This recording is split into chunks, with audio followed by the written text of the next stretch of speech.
Don't make a huge mistake in buying your Kansas City home. Here are the top 10 areas where values are plummeting across the Kansas City metro. I'm especially disappointed in area number 2. Let's start with number 10, and that is Roland Park. Roland Park is a surprising find on this list because it is so desirable.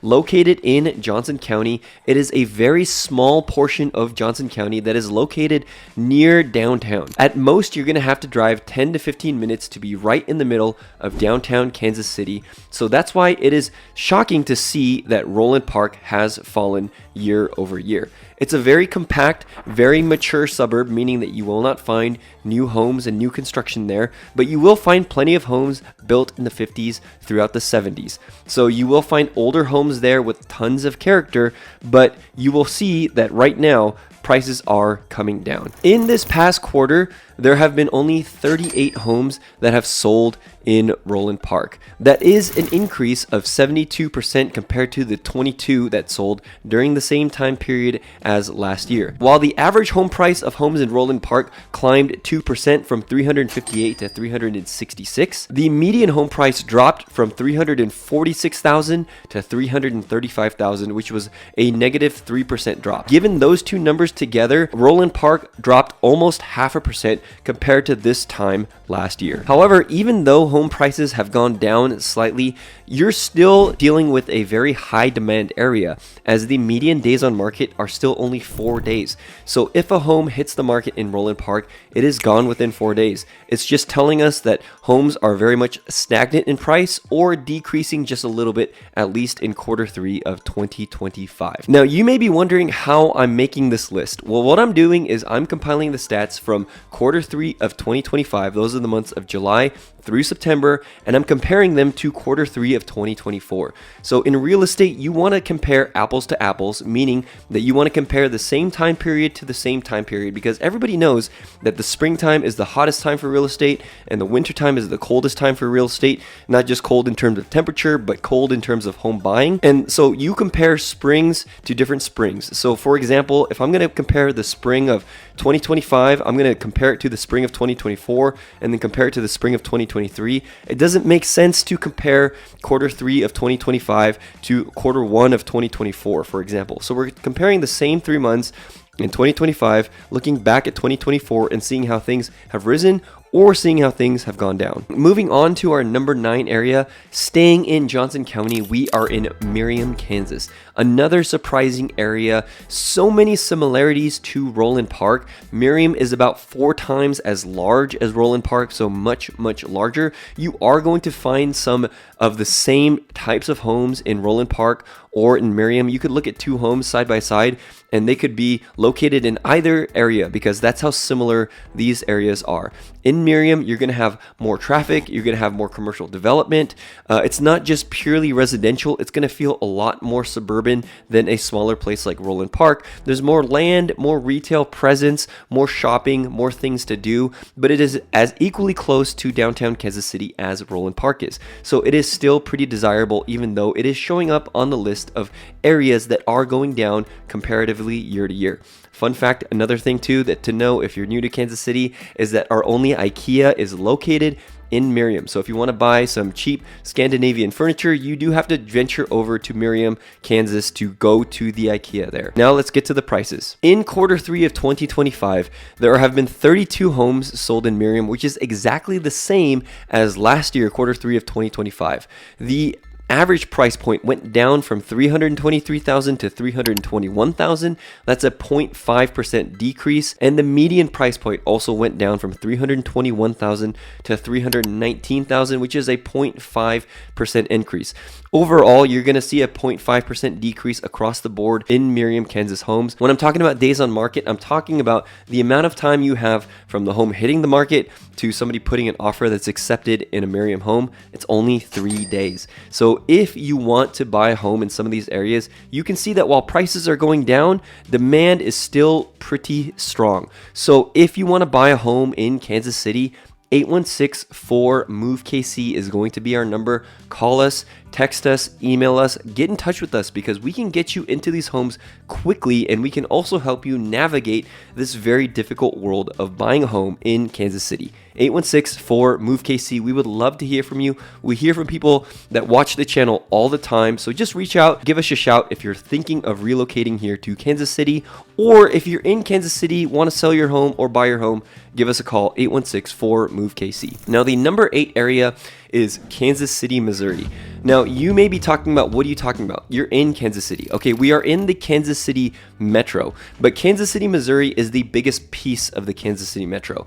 And while Kansas City, Missouri, there are thousands of homes, so it's hard to compare a small area like Miriam with the huge geographical area like Kansas City, Missouri. What I did for this list is I broke Kansas City, Missouri up to 3 main counties.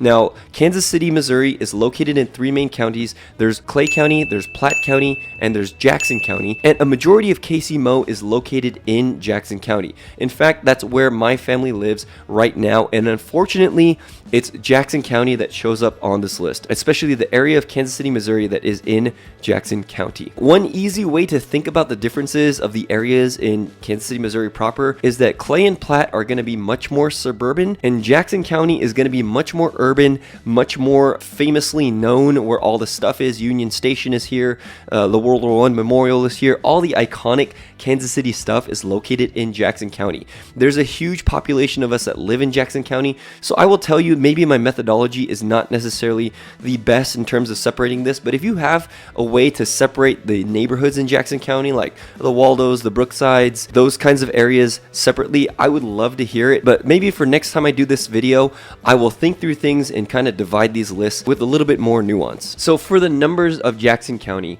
there have been 1,074 homes sold in Jackson County in Q3 of 2025, and that is down 5% from the 1,132 homes that were sold in Jackson County in 2024 during the same time period. Now you can see that's a massive number, and which is why I need your suggestion of how to break down Jackson County even more, because it's hard to compare, when you have an area like Roland Park where there's like 30 homes and an area like Jackson County where you have multiple homes.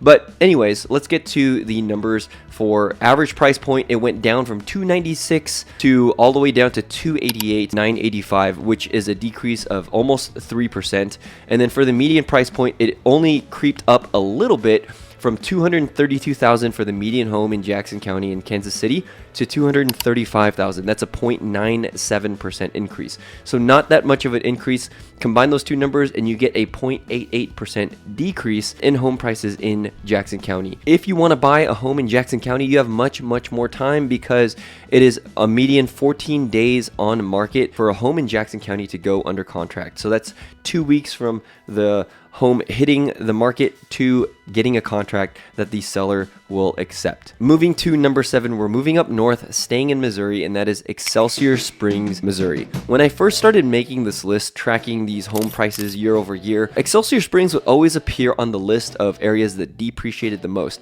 And then for a while, it was kind of in the middle of the pack, and then it actually appeared on the opposite list of areas that have appreciated the most.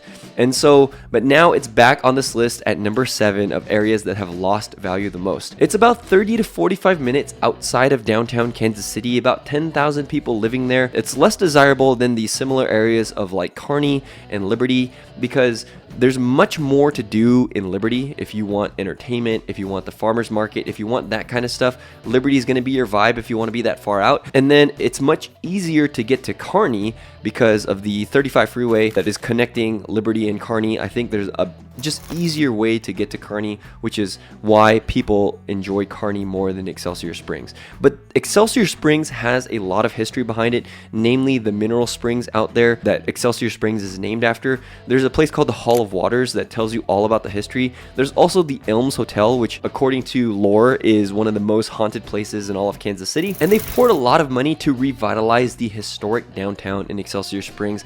And if you are a golfer, there is a fantastic golf course out there as well. Excelsior Springs Golf Course is a top-notch track in the area.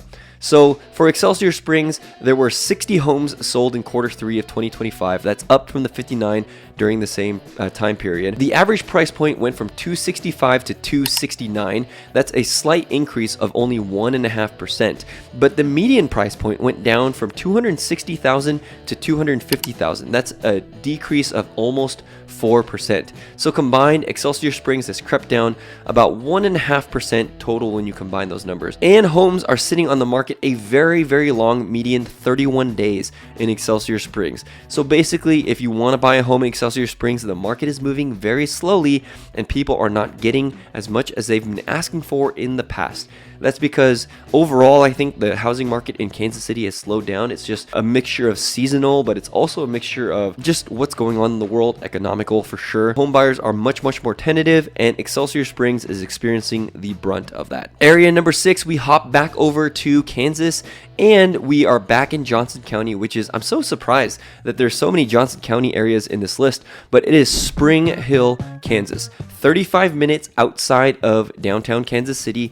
Tons and tons and tons of new builds. And I'll tell you right now, if you're looking to buy a new build, it is a very slow time for builders. You can get tons of incentives for new builds right now. I hear about rate buy downs, closing costs, deductions. All of these things are happening in the new build realm. So if you want to buy a new build, give us a call. We can help you negotiate those things into your deal. But like many of these aforementioned areas, Spring Hill, Kansas has this small town vibe, but you're still getting the big city amenities of everything Kansas City has to offer. You do have to drive a little bit of ways for it though. It's 35 to 45 minutes outside. There's plenty of space in Spring Hill too, so if you want a bigger lot, if you're looking for acreage, this is an area that I would be targeting. Compared to the other Johnson County areas that we've already mentioned on this list, Merriam and Roland Park, Spring Hill is much more farther out, and it's, I would say, much more suburban as opposed to Merriam and Roland Park being much more urban. Let's get to the numbers. The number of homes sold in Spring Hill went up actually. 105 homes in quarter 3 of 2025. That went up from 95, which is a 10% increase year over year. But it's the average value of a home in Spring Hill that has gone down quite a bit, almost 9%. Last year, the average home in Spring Hill you could buy for $469,520. But this year, the average is sitting right at $426,874. So that is a big, significant decrease. The median price point has actually crept up a little bit from $380 to $405, but that's not enough to make up for that big dip in average price point homes selling in Spring Hill. Just a quick rundown is average is taking the aggregate of every single home that sold in Spring Hill, including the ones over, $1 million, including the ones that sold for 80,000, and just taking an average of all of them. The median is basically just picking the number that's right in the middle of all the homes in Spring Hill that have sold. Both are good numbers to measure. Median is typically the number that you use, but average also helps you see what's going on at the very top and the very bottom of the market as well. The median days on market in Spring Hill has gone all the way up from 17 to 29, which is a huge increase, meaning that homes are sitting for longer, and if homes are sitting for longer, they are definitely going for less. For number 5, we come to our most affordable area on this list, and that is Raytown, Missouri. It's a suburb that's adjacent to Kansas City, Missouri that is very affordable, but has lost value year over year. Compared to much of these other areas that we have already talked about before, Raytown is definitely going to be the one that has, I would say, the least amount of amenities, especially if you're talking about school district, school ratings, newer amenities, those kinds of things, but you're still right outside of downtown. You're probably 10 to 15 minutes away from downtown, and it's still very affordable to live here. So just because it appears on this list doesn't mean that you should never buy a home located in one of these areas. It's just saying be very aware that these areas are losing value, at least according to the latest statistics that we have. Raytown is a solid choice if you're looking for like a suburban, community-oriented place right outside of the Kansas City, right near Kansas City downtown. That's very affordable with old established neighborhoods. If you're looking for an area that's more upscale, Raytown is definitely not going to be your thing. But 126 homes sold in Raytown, which is down compared to the 135 sold in Raytown during the same time period. The average price point went down from $214,000 to $206,000, and that is a 3.69% decrease. And then the median price point also went down from $209,000 to $204,000, which is a 2.79% decrease. So right about 3%. year over year, the Raytown market is going down about 3% year over year. And houses there are sitting for a lot longer. 14 days on market is the median. So if you want to find a home in Raytown, you won't have to deal with the crazy demand that some of these other areas have. The next area, number 4, is another surprising Johnson County suburb of Lenexa, Kansas. It's in the southwest part of the Kansas City metro in Johnson County. It's kind of one of the fastest growing areas in Johnson County, which I'm surprised to find it on the list. You have a brand new community center. It is close enough to downtown that you don't have to give up any of the great amenities that you get there.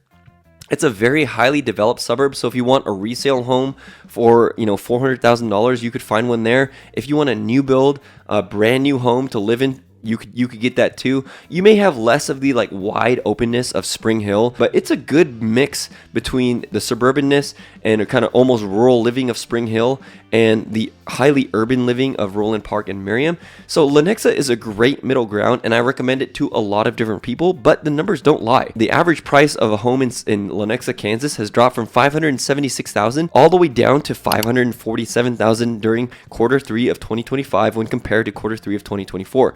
That's a 5% decrease. The median price point dropped from $515,000 to $505,000, which is a 2% decrease. Total looks like Lenexa dropped 3.5%, which is not a huge drop, but again, houses are coming down in Lenexa year over year.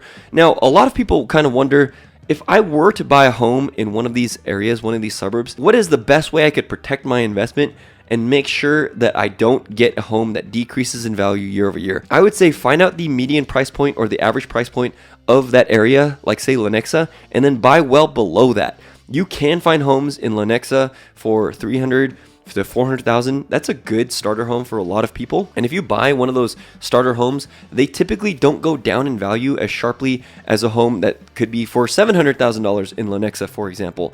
So that's one of the ways that you can kind of proof your home in this market, especially as it declines, is if you're buying like a starter home, if you're buying a new home, if you're buying in the $250,000 to $300,000 range, that type of home typically doesn't go down because we have new first-time home buyers entering the market all the time, and those homes remain desirable. Number 3, we're moving back to the Missouri side and we're going to North Kansas City, one of the more unique and fun places in the Kansas City metro. It is an independent city that is surrounded by Kansas City, Missouri, and I'll give you a hint, so is number 2. It's the same kind of area for number 2, but it's a typically very desirable city because while you're within the Kansas City metro proper, in fact you're smack dab in the middle of the Kansas City metro, you're like 10 minutes from downtown. You're not in Kansas City, Missouri proper, which has tax implications. If you live in Kansas City, Missouri proper, you do have a 1% earnings tax that is going to be put on your income. It's still less than 10 minutes from downtown Kansas City. It's a really, really cool area. And that's not to be confused with what we call the Northland here in Kansas City. Let me give you an explanation for what the difference is. The Northland is anything that's in Missouri north of the river. North Kansas City is an independent municipality that is its own city within Kansas City. I know it's kind of confusing. There's a whole history that I won't get into right now. A lot of young professionals are drawn to North Kansas City because it's proximity to downtown, it's proximity to the riverfront, there's tons of breweries, nightlife, there's a really cool strip in downtown North Kansas City off of Armour Roads, tons of amenities. And because the city is relatively small and older, a lot of the housing is kind of mid-20th century. You can even find 100-year-old homes in North Kansas City. The downside to North Kansas City is that I would not want to raise my family in North Kansas City because a lot of the homes on those lots are very, very small. You don't have a big yard. We have a huge yard here where we live in Jackson County, so we don't necessarily want to go to an area in North Kansas City that has such a small yard, but it is a great place for young professionals. Let's get to the numbers. The average home in North Kansas City last year sold for $291,000.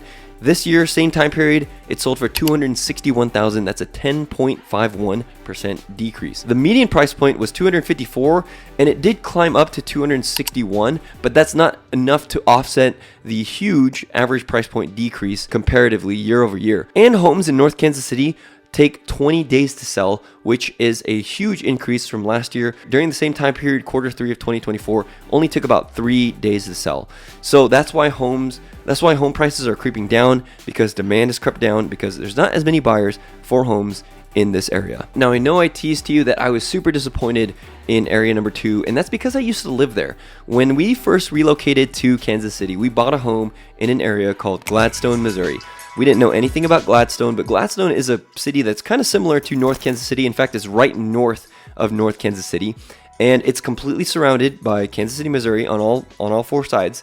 It's a small square that's like right smack dab in the middle of KCMO, and it's a very quiet, suburban, family-oriented neighborhood. We bought a home there, and that has now become a rental property, and of course, we want to see the value of the rental property go up, but in this case, it is losing value right now year over year, at least according to these stats, because in Gladstone, the prices have decreased from an average of $287,000 to all the way down to $282,000. That's a 1% decrease, and the median has also decreased from $277,000 to $259,000. That is a 7% decrease. Combine those two numbers, you have a 4% decrease year over year in Gladstone.